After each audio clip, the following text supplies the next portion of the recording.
eVTOL player Archer Aviation just landed a big deal from United Airlines, a $10 million prepayment for 100 eVTOL aircraft. Let's talk more about this and all things airline industry with former United Airlines CEO Oscar Munoz. We should note Oscar also sits on the board of Archer. And Oscar, good to see you. Note, I did not call it a helicopter this time. You told me that last time. It is not a helicopter. So with these eVTOLs, electric vehicle takeoff and landing. That is correct, Julie. So when might we see them flying, and how much would a ride cost? So two things. One, you'll see them flying now, right? We've got pre-production aircraft out there being tested, but still not quite ready for prime time. But I think the current timeline will be towards the end of next year. And again, one thing that's great about Archer is from day one, it's been designed to be a commercially viable aircraft, which means the purpose of building this is to get it in the air with the payload, with a pilot, and enough of a payload to do that. And so we're thinking 2024. You know, the FAA and certification and all the safety aspects will be part of that. But that's it. The cost is probably one of the best things. And again, all of that's to be determined. But generally, it'll be roughly the cost of an Uber black card to the airport. I think one of the main and most predominant sort of driving forces behind this is to make it accessible to all. So not being altruistic, but certainly being aware and knowledgeable of other forms of transportation you can get quickly from inner city to the airport, but they're just too expensive.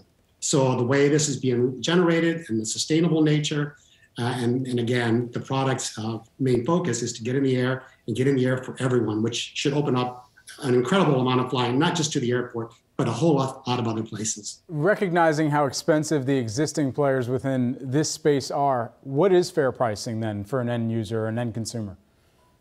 Well, again, pricing is what the market will bear. Fair pricing is a broad topic and one that's a particular concern in the airline industry today, given fuel. But at least at Archer, the team feels that making it accessible and putting it in that average range of an Uber is the same amount you would pay if indeed you were taking a car to the airport in that particular case.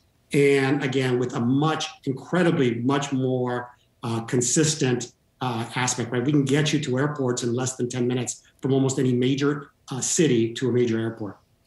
Hey, Oscar, what's going to determine who's going to win in this space? I mean, or are we going to see it like we have the conventional airline industry where there are a number of eVTOL options for consumers?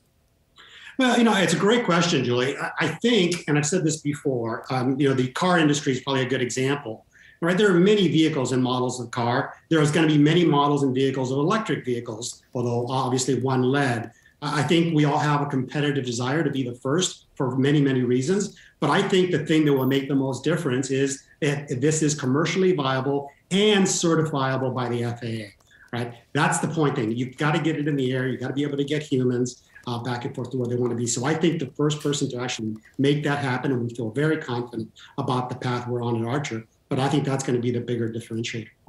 Oscar, I would be remiss if I didn't ask you about what's going on more broadly in the airline industry while we have you here.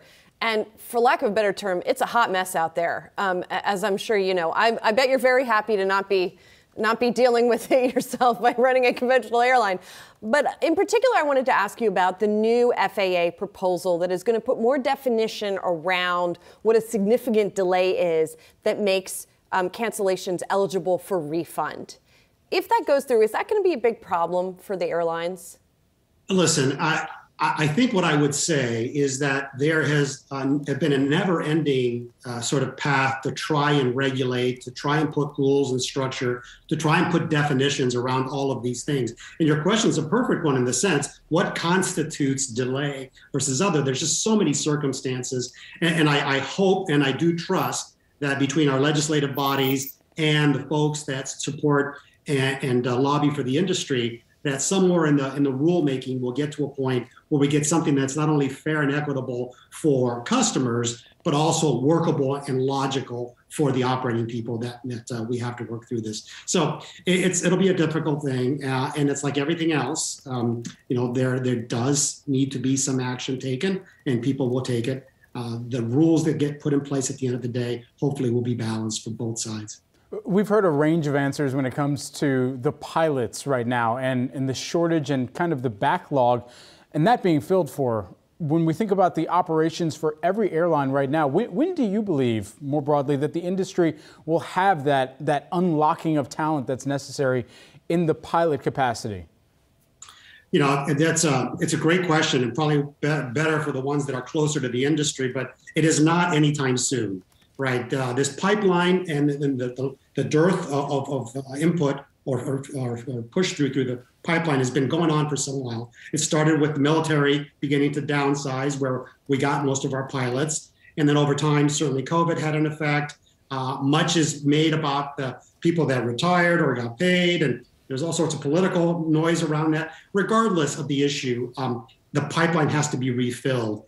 And I think the purpose of what the people at United are doing, in essence, is creating that pipeline through a program they called Aviate.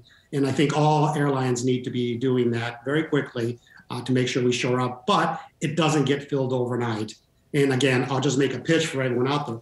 A pilot role in today's world is an amazing job. And so for all of you that have children in high school who have that capability of thought, get them through the process. There's earlier and earlier programs starting, and it's a great lifelong career. And so it'll take some time, Brad. It's just, it is what it is. How many years? I would leave that for others to say.